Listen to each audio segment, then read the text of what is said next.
mo gud mo kabaw sa problema sa mga tao sa inyong kasugat. Paminaw ninyo ang tanang nagkatawa way problema. Basin gani ang kanang kusog kay magpakatawa mo na pinakadakong problema sa room.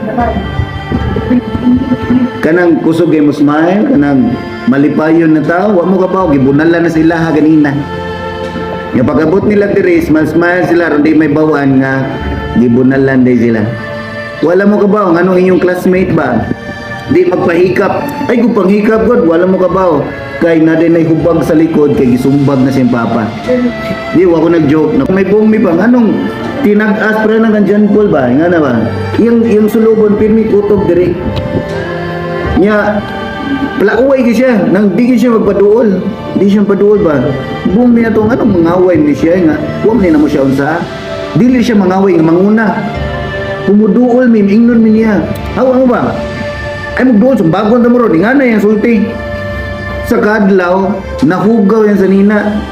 Isod mi sa CR kay nangihi siya nag-ilis paghukas lagi daghan na ling labhag.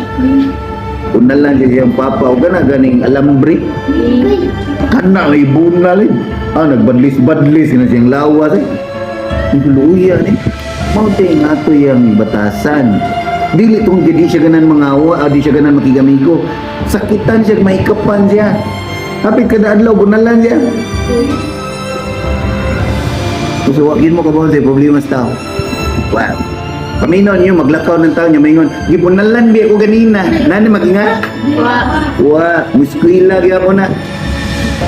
Miskwila gyapon na. Ug ganang kasagaran sa pinakakiat sa room, mao nay pinaka binunalan og kinasaban sa bahay.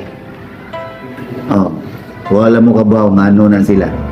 Kung nakauyon ka sa video nga mo nakitaan o ginahan ka, nakamagabaw sa sunod ng mga videos o mga uploads na ko, follow me on Facebook and TikTok and subscribe to my YouTube channel and then click the notification bell nya kay bawalan po ko kung unsay muhang comment din ha kung nakauyon ba ka o wa aron mas ma-improve na ko akong mga videos. Dahil salamat.